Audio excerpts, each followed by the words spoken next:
December in the 1980s arrived quietly. The cold came first. A clean, sharp kind of cold that made your breath visible and your hands tucked deeper into your coat pockets. On some evenings, snow fell without ceremony. Not dramatic, just steady. It softened the edges of everything. Sidewalks, rooftops, the sound of passing cars. Windows glowed warm against the dark. Yellow light.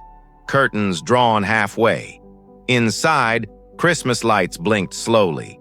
The big kind, red, green, blue, warming the room more than they illuminated it. Christmas back then didn't announce itself all at once.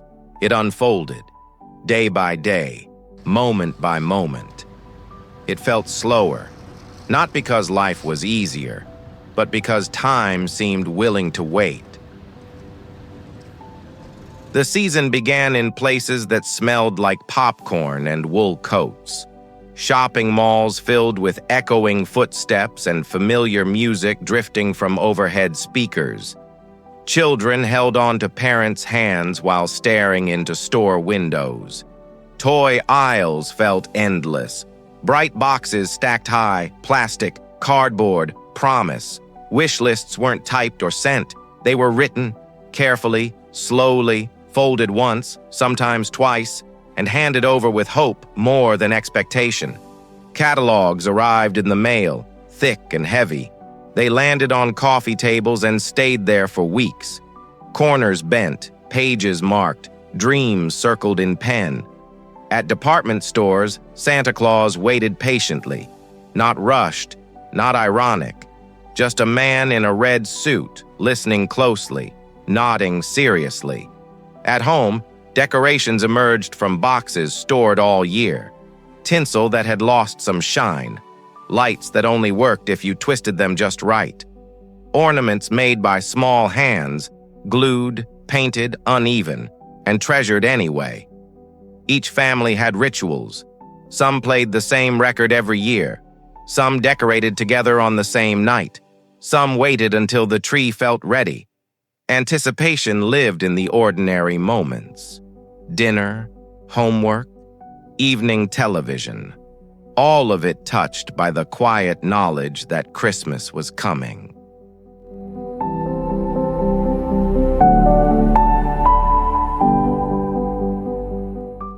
Christmas Eve carried its own hush.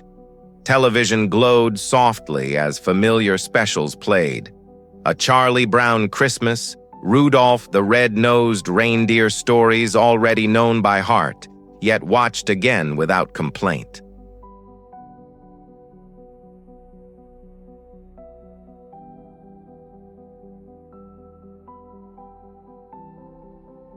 Wrapping paper whispered late into the night.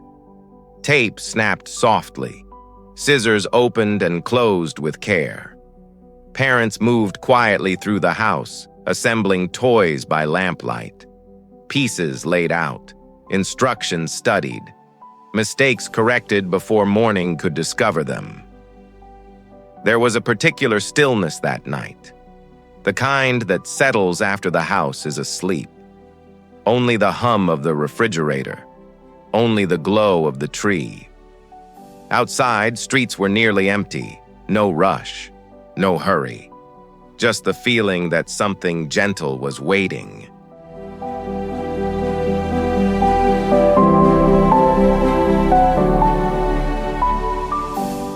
Morning didn't arrive.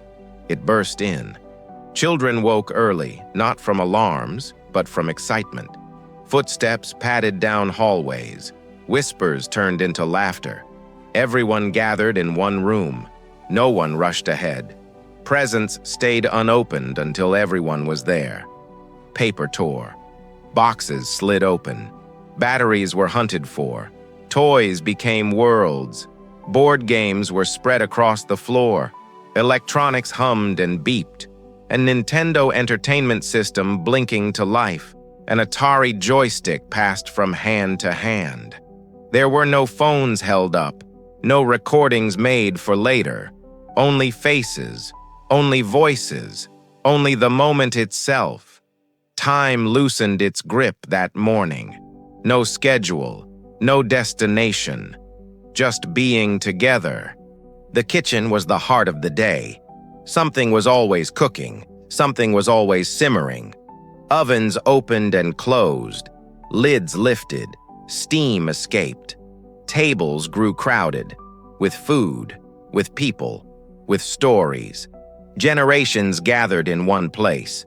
Grandparents settled into familiar chairs. Children drifted between rooms, toys in hand. After the meal came games. Cards shuffled, dice rolled. Laughter rose and fell like music. Conversations overlapped, old memories retold. New ones formed without announcement. The house felt alive, not loud, just full.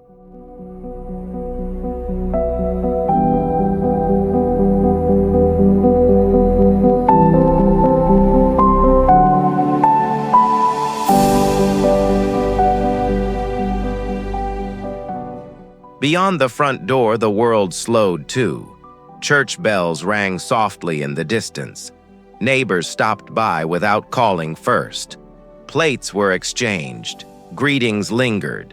Christmas music played on the radio, not curated, not skipped, just playing, one song giving way to the next.